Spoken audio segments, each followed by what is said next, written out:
Guys, welcome to yet another session. आज का हमारा टॉपिक है treatment of contra entries in double column cash book. यानी कि जो भी हम कैश बुक बनाते हैं वो या तो सिंगल कॉलम होती है या डबल कॉलम। और एक मैंने इम्प्रेस्ड कैश बुक भी आपको बताया था पिछले वीडियो में। आज हमारा टॉपिक रहेगा कि डबल कॉलम कैश बुक में आप कैसे कॉन्ट्रा एंट्रीज को डील करेंगे। तो चलिए मूव करते हैं अपने टॉपिक पर। देखिए, सबसे पहले कॉन्ट्रा एंट्री का मीनिंग समझ लेते हैं कि what is the meaning of contra entry. Contra entry means हो गई कि these entries affect both the cash and bank balances.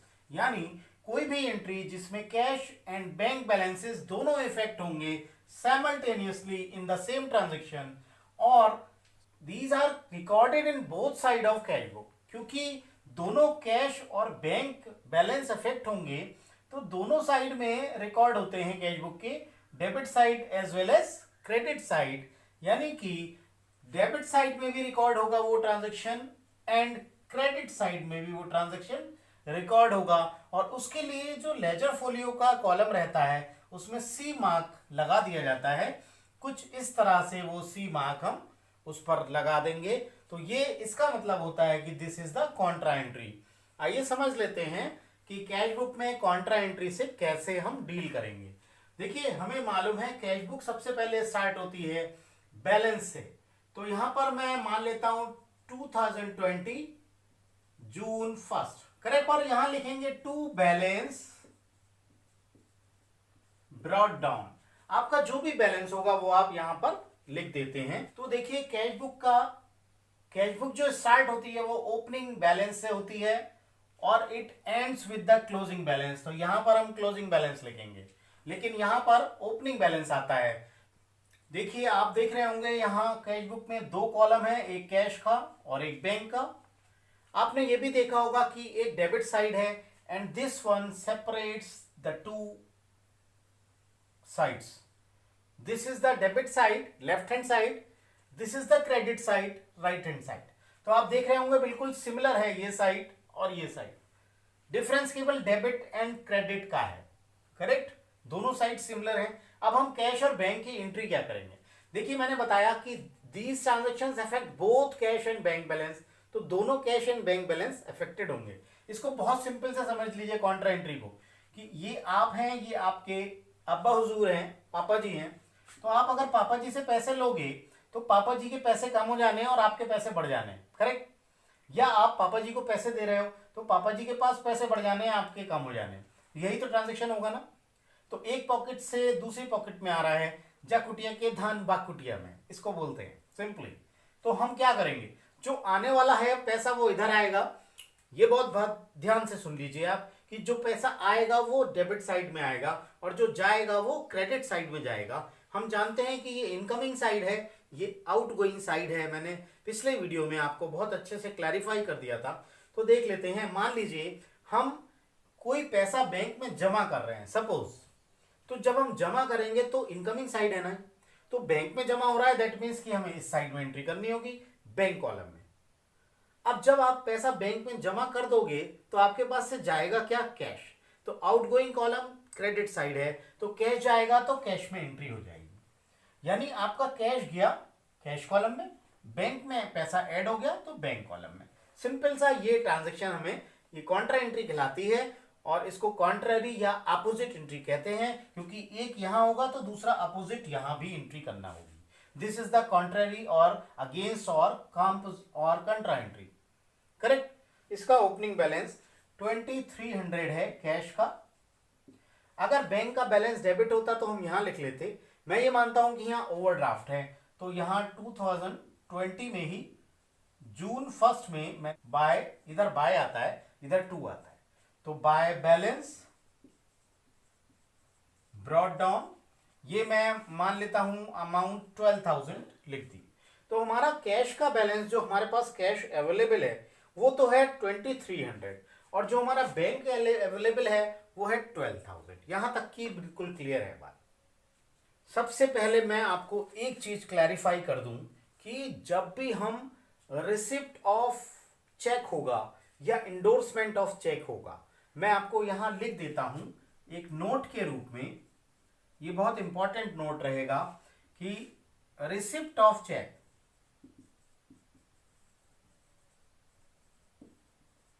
और आपका एंडोर्समेंट हो।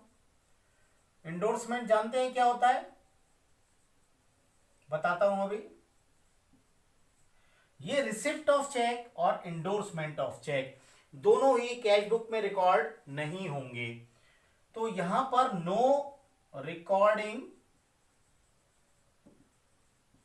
इन कैश बुक, कैश बुक में ये रिकॉर्ड ही नहीं होने हैं। तो सवाल ये इसकी एंट्री कहां होगी, तो it will be entered in journal proper. Simple सा ये फंडा है कि इसकी जर्नल प्रॉपर में एंट्री होगी। हम जर्नल प्रॉपर बनाएंगे तब इसकी एंट्री होगी, रिसिप्ट ऑफ चेक की या एंडोर्समेंट ऑफ चेक की, लेकिन कैश बुक में इसकी एंट्री नहीं होगी। तो अगर आपको कोई क्वेश्चन में एंट्री दे रखी है कि मिस्टर एक्स से चेक रिसीव किया, मिस्टर वाई को एंडोर्स किया, तो इसकी कोई एंट्री आप कैश बुक में नहीं करिएगा एट ऑल। इसकी एंट्री जर्नल प्रॉपर में होगी, कैश बुक में एंट्री मैं रिपीट कर रहा हूं कि नहीं होगी। एग्जाम्पल देख लेते हैं। मान लीजिए चेक रिसीव्ड फ्रॉम राम कर देता हूं मैं 4000 का, तो क्या एंट्री होगी इसमें, नहीं होगी ना। तो चेक रिसीव फ्रॉम राम कहां एंट्री होगी, जर्नल प्रॉपर में। अब इसकी एंट्री देख लेते हैं जर्नल प्रॉपर में क्या होगी।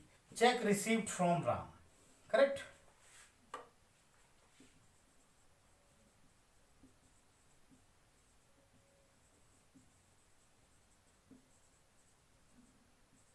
राम से चेक मिला तो क्या एंट्री होगी, चेक इन हैंड डेबिट,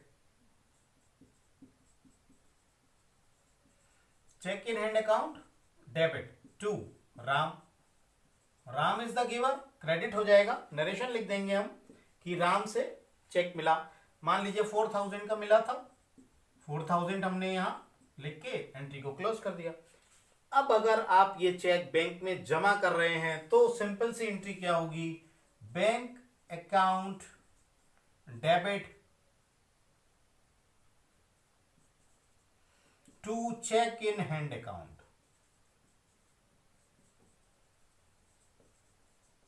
इसमें नरेशन लिख देंगे, being cheque deposited into bank, amount will be the same. Obviously 4000 का चेक था तो बैंक में 4000 आएंगे आपके और चेक इन हैंड आपका क्रेडिट हो जाएगा। तो यहां कहीं भी देखिए कैश इन्वॉल्व नहीं हुआ, ये राम इन्वॉल्व हुआ या चेक इन हैंड इन्वॉल्व हुआ या बैंक। तो यहां बैंक कॉलम में चेक इन हैंड आप शो करेंगे। तो सपोज मैं यहां एंट्री शो करना है तो यहां क्या कर दूंगा मैं, to cheque in hand account. आपको सिंपल सा चेक इन हैंड अकाउंट यहां लिखना है और अमाउंट बैंक कॉलम में आ जाएगा 4000 रुपीज का। इस कॉलम में कोई अमाउंट नहीं आएगा। देखिए ये मैं एंट्री मानता हूं कि आपने जून 8 में ये एंट्री चेक जमा किया बैंक में। सपोज ये चेक हमें मिला था 7 तारीख को, 7 जून को मिला और हमने 8 जून को जमा किया। तो आप यहां देखेंगे 7 जून में क्योंकि चेक रिसीव्ड है और चेक रिसीव की एंट्री नहीं होती है कैश बुक में, तो हमने 7 तारीख की कोई एंट्री इसमें नहीं की हुई है। हाँ, 8 तारीख को चेक बैंक में जब जमा होगा उसकी एंट्री हम करेंगे बुक्स में, कैश बुक में, और वो बैंक कॉलम में लिखेंगे अमाउंट। बैंक कॉलम में अमाउंट लिखेंगे और यहां लिख देंगे चेक इन हैंड। क्लियर हो गया, चेक इन हैंड। अच्छा, दूसरा एक एंट्री देखते हैं हम कि बैंक्ड, यहां लिखा है जून 12 में बैंक्ड, यानी कि पैसा आपने बैंक में जमा किया, तो इसकी कॉन्ट्रा एंट्री बनती है। बैंक में जमा किया यानी यहां आएगा बैंक कॉलम में कितना अमाउंट है, 200 रुपीज। और यहां पर पैसा जमा हुआ बैंक में, आपका कैश जरूर गया होगा, तो जो कैश गया होगा तो यहां आएगा, आउट गोइंग है ना, तो 200 यहां आ जाएगा आपका। यहां एंट्री क्या लिखेंगे ये देखने की बात है। आपने बैंक में जमा किया तो यहां by bank account, contra entry लिखेंगे आप, यहां बैंक लिखेंगे। अब ये और यहां क्या लिखेंगे, to cash account, contra entry. Contra entry का मतलब ये होता है कि अपोजिट एंट्री है, यहां भी आएगी और यहां भी आएगी। लेकिन देखने की बात यह है कि यहां बैंक कॉलम में आ रही है क्योंकि आपका पैसा बैंक में बढ़ रहा है, इनकमिंग है, और आपका पैसा यहां से जा रहा है कैश से, क्योंकि आपने कैश को जमा किया तो कैश आपके पास से कम हो जाएगा और बैंक में ये पैसा बढ़ जाएगा। तो ये एंट्री की डेट इट इज 12 जून। ये जून 12 मानता हूं मैं, तो सेम डे में जून 12 में एंट्री हो जाएगी। आपकी कैश बुक में ये एंट्री शो करेगी, बैंक स्टेटमेंट में ये एंट्री जमा दिखाएगी बैंक में। अगली एंट्री देख लेते हैं। इस क्वेश्चन में लिखा है जून 15 में received a money order from Gopal. Gopal से आपको मनी ऑर्डर मिला है, तो यानी ये कैश ही है, तो कैश कॉलम में आ जाएगा टू गोपाल। अब गोपाल से जो मनी ऑर्डर मिला आपको इट इज 500 रुपीज का, तो आपको 500 कैश में मिल गया। अगली एंट्री पे मूव करते हैं। Money withdrawn from the bank for office purpose. अगर ये आपका पर्सनल पर्पस से होता तो ड्राइंग स्ट्रीट होता तो इसकी कॉन्ट्रा एंट्री नहीं होती। यहाँ ड्राइंग्स टू बैंक लिख देते हो, बैंक कॉलम में ड्राइंग्स का अमाउंट लिख देते। लेकिन यहाँ पर फॉर ऑफिस यूज है, तो इसका मतलब आपने कैश विड्रॉ किया है ऑफिस पर्पज से, तो this will be the Contra entry. तो कॉन्ट्रा एंट्री बनाते समय आपको बैंक से अगर पैसे विड्रॉ करेंगे तो क्या एंट्री लिखना है आपको? जून 16 में मानता हूं मैं, withdrawn money from bank for office purpose. तो जो अमाउंट विड्रॉन फ्रॉम बैंक है वो आएगा टू बैंक अकाउंट। आपने 300 बैंक से विड्रॉ किया तो कैश आपका बढ़ गया। इधर आपका ये कॉन्ट्रा एंट्री होगा, सी में लिख दिया। बैंक से जाएगा 300 रुपीज, यहां कॉन्ट्रा एंट्री लिखेंगे, यहां लिखेंगे बाय कैश अकाउंट, और यहां अमाउंट जून 16 में आएगा ये, तो जून 16 में एंट्री होगी cash account to bank account. Withdraw कर लिया अमाउंट बैंक से, तो आपके कैश में आ गया और बैंक से चला गया। करेक्ट। अगली एंट्री पे मूव करते हैं। इट इज जनवरी 18 और बैंक ने चार्ज काट लिया, तो आपका आउटगोइंग होगा, लेकिन बैंक कॉलम से जाएगा वो पैसा, डिडक्ट हो जाएगा। तो यहां लिख देंगे आप bank charges, it is 20 rupees, तो बैंक कॉलम में आ गया। डेट आपकी 18 हो गई। इस तरह से हम ट्रांजेक्शन को कंप्लीट करते जाते हैं। एक लास्ट ट्रांजेक्शन देख लेते हैं, interest on bank overdraft.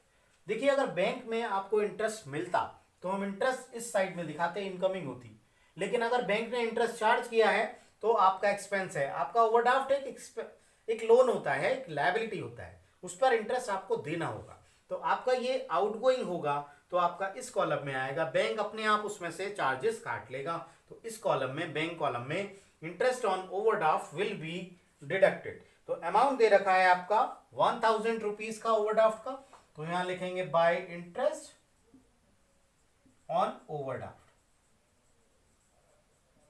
Date देख लेते हैं क्या है। देखिए डेट इसमें दे रखी है 20 जून और अमाउंट है 1000, तो अमाउंट लिख देते हैं अमाउंट कॉलम में 1000 और डेट है 20 जून। अब हमारा लास्ट में काम बचता है कि हम इसका टोटल करेंगे। अब हम इसका टोटल करते हैं, दोनों साइड का टोटल करेंगे। कैश बुक में मैंने बताया है आपका डेबिट साइड का टोटल हमेशा आपको ज्यादा मिलेगा। कभी कभी हो सकता है आपको ओवरड्राफ्ट मिल जाए, अदरवाइज आपको बैलेंस ही मिलेगा। तो डेबिट साइड का टोटल हम पहले कर लेते हैं। आइए देखते हैं इसका टोटल कितना बन रहा है। तो 3100 हुआ ये। Same total will be put here in cash column 3100। ये 3100 है, 3100 यहां रख दिया, इसमें से 200 आप लेस कर देंगे तो इट विल बी 2900 रुपीज। ये आपका कहलाएगा बाय बैलेंस कैरीड डाउन। तो जून 30 में आप अकाउंट क्लोज करेंगे। मंथ का क्लोजिंग जब भी होगा उस डेट को करेंगे आप। और यहां पर देखेंगे हम कि कैश बुक का बैलेंस आपका बच रहा है 2900। अब हम देखते हैं बैंक कॉलम की क्या पोजीशन है। हमारा डेबिट साइड में 4200 आ रहा है, क्रेडिट साइड में 13,320 आ रहा है। क्रेडिट साइड वाला टोटल ले लेते हैं 13,320। सेम टोटल हम यहां रखेंगे बैंक कॉलम में 13,320। इसमें से ये अमाउंट लेस कर देंगे 4200 का, दिस विल बी 9120। करेक्ट। ये टोटल, और यहां पर हम लिख देंगे टू बैलेंस कैरीड डाउन। इसमें कोई अमाउंट नहीं आया। इसका मतलब ये हो गया कि जून 30 में आपके पास क्लोजिंग बैलेंस जो ओवरड्राफ्ट 12,000 का था वो अब 9,120 का बचा, और जो आपका कैश का बैलेंस था 2,300 वो बचा 2,900। So I hope this cash book and contra entry concept is clear to you. अगर मेरा वीडियो अच्छा लगा हो तो इसे प्लीज लाइक करें, शेयर करें एंड सब्सक्राइब करें। Thank you very much.